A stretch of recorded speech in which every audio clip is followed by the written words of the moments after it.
Hey, everybody, and welcome to sort of the last little push for the end of the semester. And in this week and a half, we're going to be looking at Twitter, instant messaging or chatting, and email. And we're going to be assessing them on that range from interpersonal to broadcast communication that we've been playing with as we looked at all our of different platforms or forms of communication this semester. So let's see. Let me just pull up my notes. Okay. So I want to look today at them individually, how those platforms, how we engage with those platforms at an individual level, and then how the invention of these platforms in society is kind of shaping or reflectively shaping how we as a society understand the external world. So we'll start with the individual, and we're going to be referring back to that base model of sending out a signal, receiving a signal back, and then changing who you are or what you understand about the external world before you then send out the next signal, or how that change impacts the way you send out that next signal. Okay, so if we're sitting at the very interpersonal side of the spectrum, remember that we're thinking about communication that's got a very fast, rapid completion of that base model so that we can make lots of little changes and adapt to the person or people we're communicating with. And generally, our audience size is pretty small with face-to-face. Okay. And also with face-to-face, we're almost always, unless we're talking about the telephone, but let's just ignore the telephone for this week, we're almost always in the same geographic setting. So unmediated face-to-face interpersonal communication is going to have a fast base unit completion so that you can adapt quickly to what the other people you're communicating with, how they're understanding what you're saying and what they're thinking. So it'll have a fast base unit completion, a small audience size, and it'll almost always be in the same physical space. Now, with Twitter, with instant messaging, and with email, those variables change. The speed that the base communication unit is completed, the size of the audience that is both engaged in actively exchanging information back and forth, as well as in just observing the exchange. In face-to-face, we rarely are we observed when we're talking interpersonally with another. It's rude, right? That's eavesdropping. But in social media, we do it all the time. And then often, and this is a critical one, when we're using these social media platforms at this interpersonal level, at this interpersonal level, we have shared that shared physical existence is not there, but what is there is a shared cognitive framework, right? So in the physical world, we're forced to bump into and interact interpersonally throughout our days with a wide variety of people, from the person that we interact with at work to the people we interact with socially to our family. Whereas online and through these really channelized platforms of communication, we interact with people who may not be physically near us, but who ideologically, or as far as like topics we're interested in or ways that we think about things, are similar to us.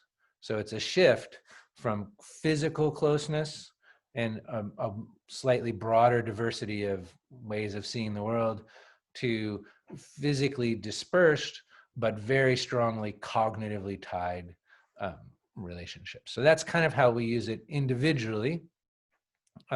Each one of the different platforms that you'll look at in the assignments in this week have different, they have different rates of interaction. And so that's one of the things that you'll be observing. And I'll be asking you in the different assignments to observe the differences in interactions across those three channels: Twitter, chat, and email, as well as thinking about them in relation to when you're talking face to face with people. Okay, so social impacts of this change from face-to-face interpersonal communication to computer or digitally mediated interpersonal communication is, pretty straightforward. We can coordinate across greater distances, because we just talked about how we could do that, how we switch from physical closeness to cognitive distance. That allows us to coordinate across greater space, which is super important, I think, in a lot of ways. As humans have more impact on the world around us, we can't always see directly in our physical space the impacts of what we're doing. They may not be felt in our local area, but maybe more regionally, and social media allows us to see those broader impacts. So that's a cool thing.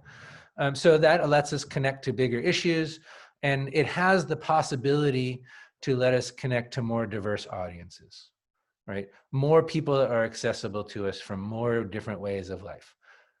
But being accessible to us does not mean that we actually access them. So some of the other broad social impacts with these types of computer-mediated interpersonal communication is that we've become segmented based on what we like. It's just a principle of how humans interact with one another. We like to be around people who also like the things that we like. It's easier. We feel more comfortable. Birds of a feather flock together is the saying. The technical term is homophilia. And it's just a way that social beings work. Okay.